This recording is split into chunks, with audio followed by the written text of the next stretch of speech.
비싼 차를 타고 넓은 아파트에 살면 내가 더 괜찮은 사람이 될까? 명품 옷을 입고 대기업에 다니면 내 인생이 빛나 보일까? 그렇지 않다는 것을 우리는 이미 알고 있다. 소유한 것들이 주는 만족보다 그걸 가졌을 때 남들이 나를 어떻게 보는가가 더 중요하다. 많은 사람들이 값비싼 것을 원하고 더 멋져 보이려 애쓴다.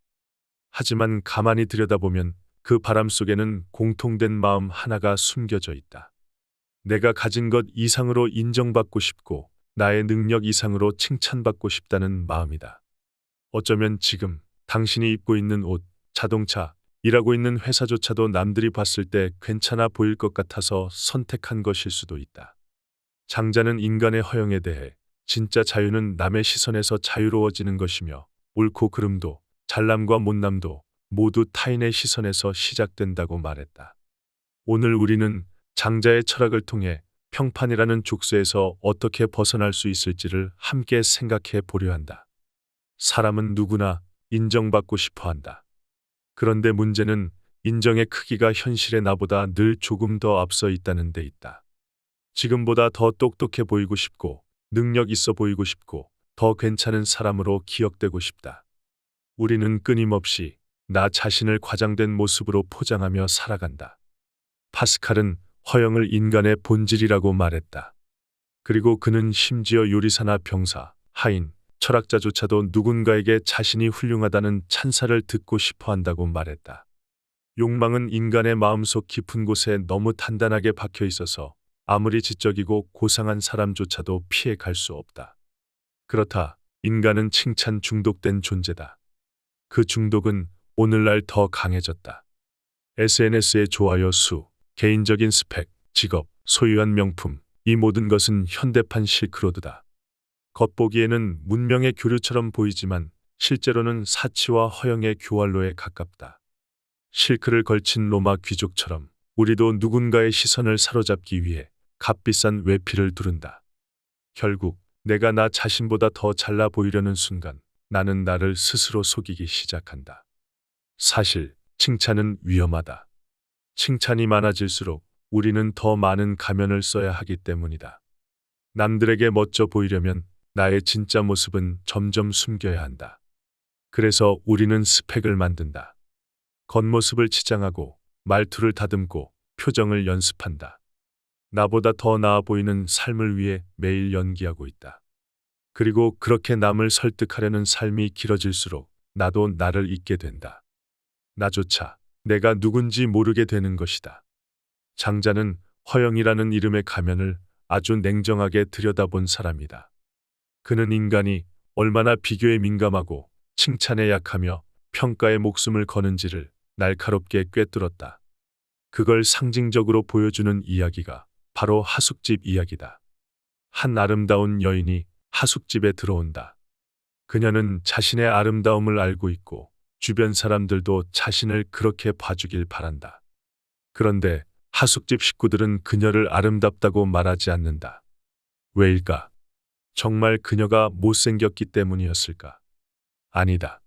문제는 그녀의 아름다움이 아니라 그녀가 주변 사람들에게 너는 나보다 못생겼어 라는 신호를 보내고 있다는 데 있었다. 우월함은 늘 열등감을 자극한다. 내가 빛날수록 누군가는 더 어두워야 한다. 이 구조는 경쟁을 만들고 불안과 질투를 만든다. 그래서 하숙집 사람들은 여인을 미워하고 몰래 험담하며 심지어 그녀가 없어지길 바란다. 그녀는 아름답기 때문에 고립된다. 이러한 현상을 칭찬의 폭력성이라고 말한다. 장자는 말했다. 아름다움은 다른 이를 추하게 만든다. 성공은 누군가를 실패자로 만든다. 그 순간부터 너는 자유롭지 않다. 이 말은 단지 허영을 비판하는 게 아니다. 그는 구조를 말하고 있는 것이다. 누군가를 칭찬하는 구조 속에서는 반드시 누군가는 비교되고 소외된다. 그래서 잘난 사람조차 불행해진다. 또 다른 유명한 일화가 있다. 쓸모없는 나무 이야기다. 사람들은 고르고 고든 나무는 집 짓는 데 쓰기 위해 지체 없이 베어간다. 하지만 뒤틀리고 비뚤어진 나무는 아무도 가져가지 않는다. 그래서 볼품없는 나무는 베이지 않고 산속에서 오래 살아남는다. 이것이 장자의 논리다. 쓸모없다고 버려지는 것이 아니라 쓸모없기 때문에 오히려 자유로워지는 것이다. 칭찬받는 삶, 쓸모있는 존재, 능력 있는 사람이 겉으로 보기엔 멋져 보인다. 하지만 장자는 묻는다. 그건 내가 원한 삶이냐, 아니면 누군가가 널 부러워하길 바란 삶이냐. 칭찬이 늘어날수록 우리는 점점 더 깊은 족쇄를 차게 된다. 그 족쇄는 금으로 만들어졌을 뿐 결국은 족쇄다. 지금도 우리는 하숙집 사람들과 다르지 않다. 누군가가 좋은 대학을 나오고 대기업에 다니고 멋진 외모의 명품 옷을 입고 나타나면 겉으로는 감탄하지만 속으로는 불편해진다. 왜일까? 그 사람이 나보다 뛰어난 게 아니라 그의 존재 자체가 나에게 이렇게 말하고 있기 때문이다. 너는 그 사람보다 별로야. 그래서 우리는 두 가지를 동시에 한다. 하나는 그 사람처럼 되기 위해 애쓴다. 또 하나는 그 사람을 마음속으로 끌어내린다. 돈은 많겠지만 성격은 별로인 것 같아.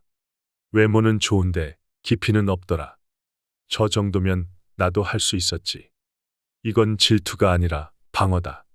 칭찬의 그림자에 눌리지 않기 위한 무의식적 생존 방식이다. 그렇게 우리는 서로를 경계하고 조용히 비교하고 끊임없이 더 나아 보여야 한다는 압박 속에 산다. 좋은 스펙을 만들고 인정받을 만한 직장에 가고 남들이 부러워할 만한 소비를 한다. 그 모든 선택이 진짜 나의 욕망이 아니라 좋은 평판을 얻기 위한 선택이 되어버린다. 장자는 이런 삶을 단칼에 잘라냈다. 초나라 왕이 그에게 재상이 되어달라고 하며 수많은 예물을 보내자 그는 웃으며 말했다. 맛있는 여물을 먹고 비단으로 몸을 감싼 재물용소가 부럽소. 나는 차라리 진흙탕에서 자유롭게 구르는 돼지가 되겠소. 그가 거절한 건 높은 자리가 아니라 자신을 속박하는 삶이었다.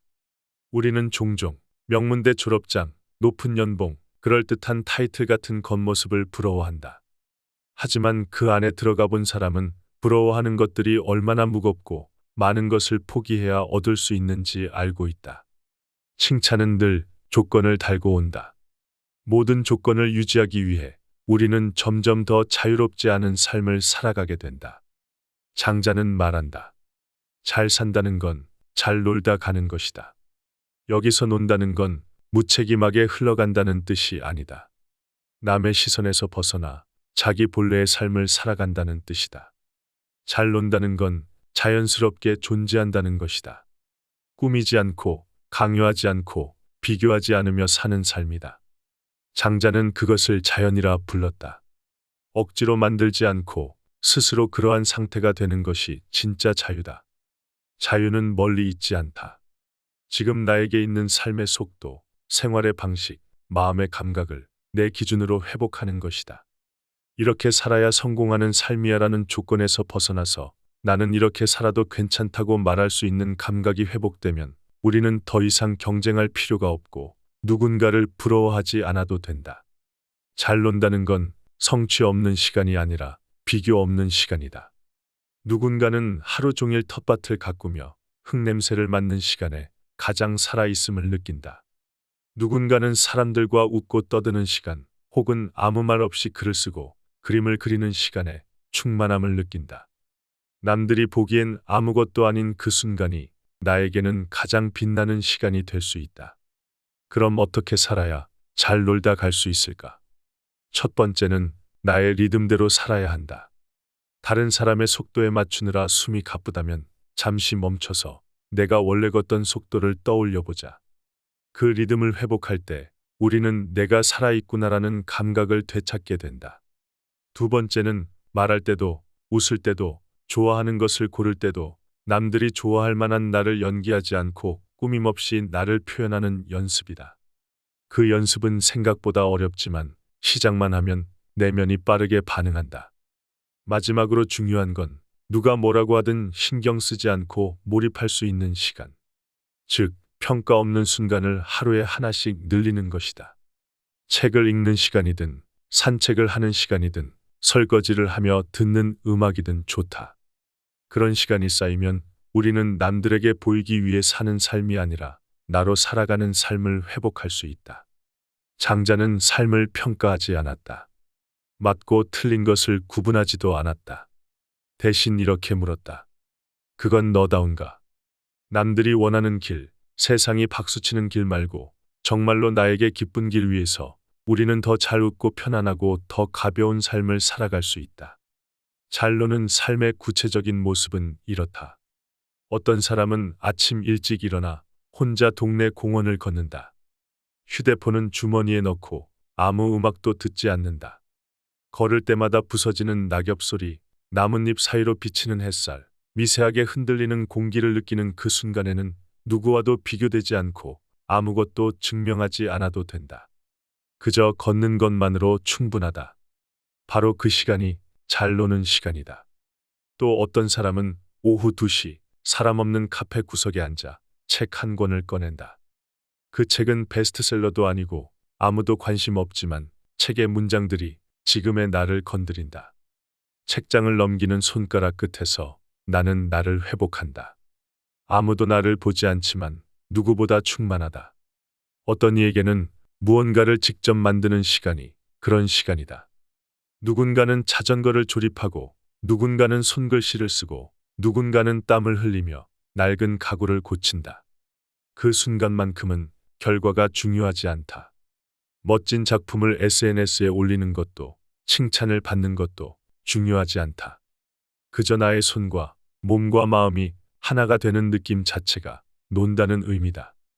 또 누군가는 비 오는 날 창밖을 가만히 바라보며 멍하니 시간을 보낸다. 생산적이지도 않고 성과도 없고 시간 낭비처럼 보일 수도 있다. 하지만 그에게 그 시간은 생각 없이 존재만 하는 시간이다.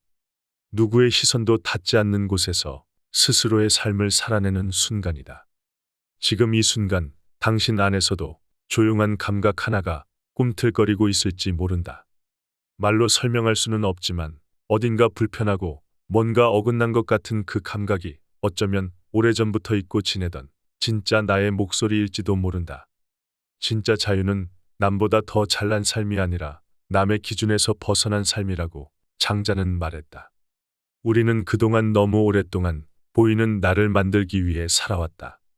칭찬받는 선택, 부러움을 사는 소비, 비교당하지 않기 위한 말과 표정과 태도를 연습하는 사이에 우리는 점점 나와 멀어졌다.